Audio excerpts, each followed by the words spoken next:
Egypt was 2 goals up. Egypt was 90 minutes away from the quarterfinals of a World Cup for the first time in the nation's history. And then, in the space of 14 minutes, it all disappeared. Now, the Egyptian Football Association isn't just angry, they've gone official. A formal complaint has landed on FIFA's desk, demanding a full investigation into the referee, the VAR team, and what they're calling double standards that cost Egypt their tournament. This is the 2026 World Cup, and the biggest story right now isn't happening on the pitch, it's happening in the paperwork. So what actually went down in Atlanta, and does Egypt have a case?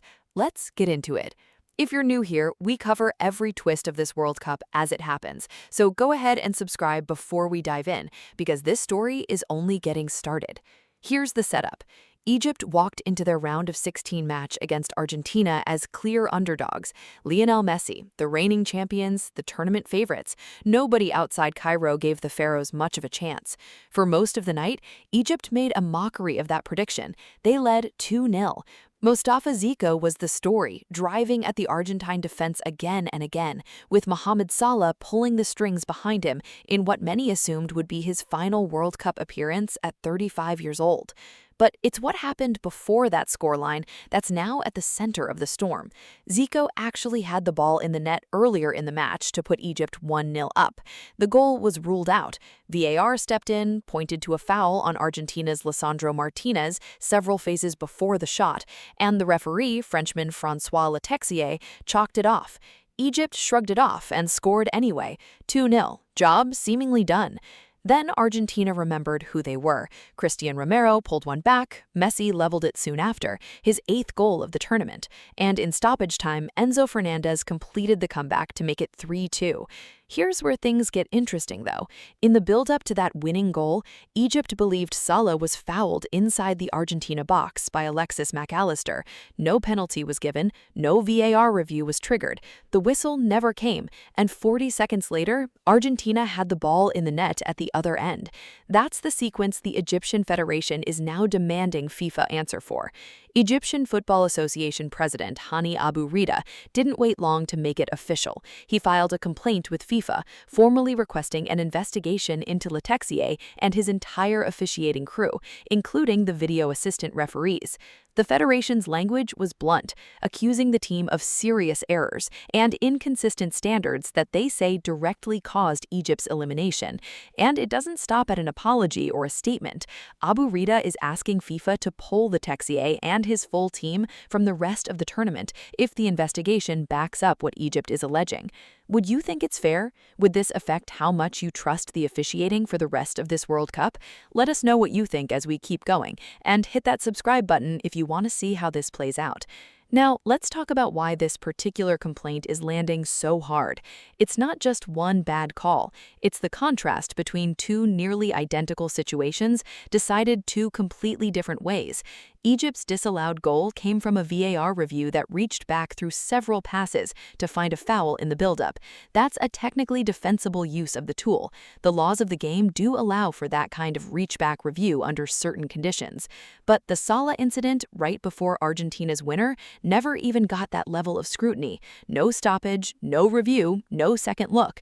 For Egypt's coaching staff and players, that's not a coincidence. That's the double standard they keep repeating in every interview since the final whistle. Head coach Hossam Hassan didn't hold back after the match. He said his team had been treated unfairly, that there had been no respect and no fair play shown to his players. He went further in a separate interview, suggesting there may have been pressure on the officials to keep the bigger name, the bigger draw in the tournament. Mostafa Zico, the man whose goal was wiped off the board, called the entire match rigged. He pointed out that Egypt was cruising at 2-0 and that everything shifted against them the moment Argentina started clawing their way back. This matters because Egypt isn't some fringe voice complaining into the void. This is a federation that just went further than the country ever has in a World Cup, filing an official grievance with the game's governing body, backed by a head coach and a squad willing to put their names on the accusation publicly. The bigger issue is what this says about trust in VAR itself. The technology was sold to fans as the great equalizer, the tool that would remove human error and inconsistency from the biggest moments. Instead, in match after match at this tournament, it's become the thing everyone argues about afterward. And this isn't an isolated flashpoint either. Egypt's complaint is landing in a tournament that's already had its fair share of refereeing controversy, from disputed red cards to disallowed goals in other fixtures. Every one of those moments chips away a little more at the idea that VAR makes officiating more consistent, rather than just moving the controversy to a review screen instead of a referee's whistle. We're 2 minutes further into this story now, so if you haven't already, go ahead and subscribe. We're going deeper into what this means for Egypt, for Salah, and for the rest of this World Cup.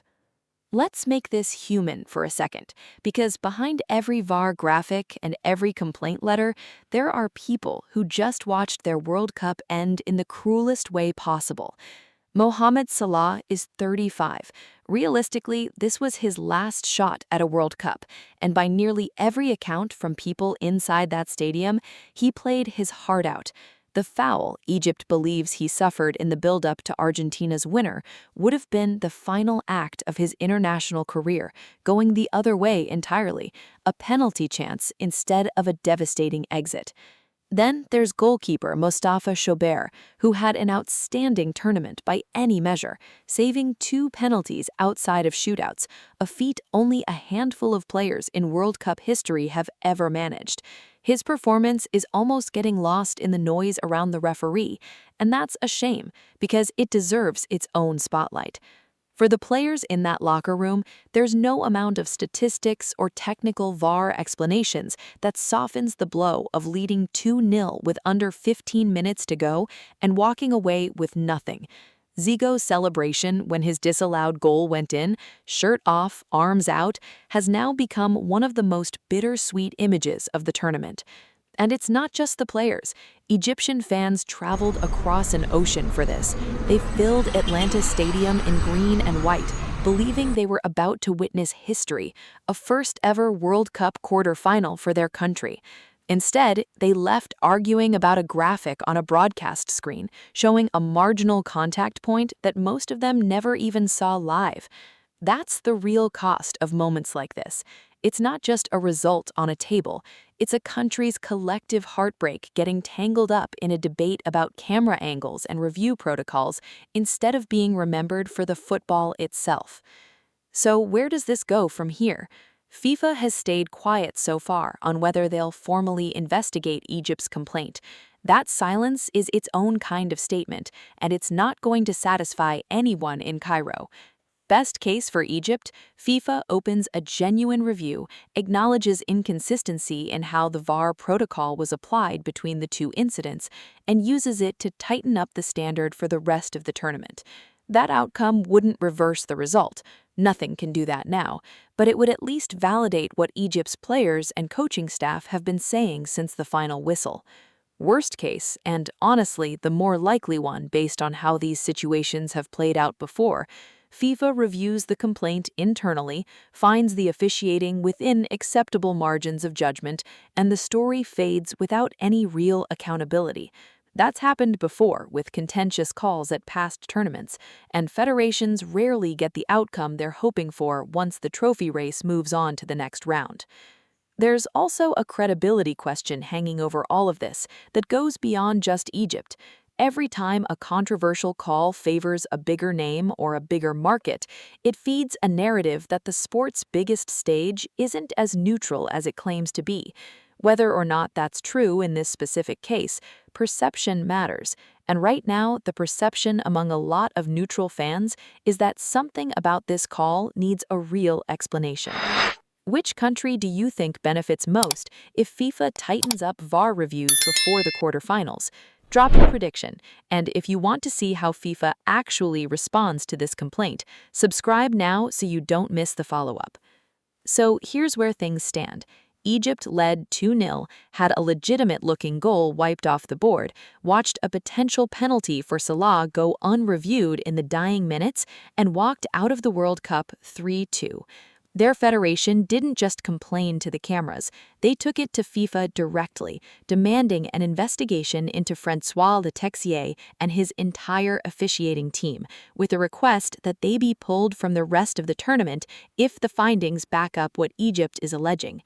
Whether FIFA actually acts on any of this is still completely up in the air. What isn't up in the air is how this result is going to be remembered, not just as a stunning Argentina comeback, but as one of the defining controversies of this entire World Cup. Do you think Egypt has a legitimate case here, or is this just the pain of a heartbreaking loss talking? Let us know in the comments, and tell us who you think comes out of this looking worse, the referee or FIFA itself.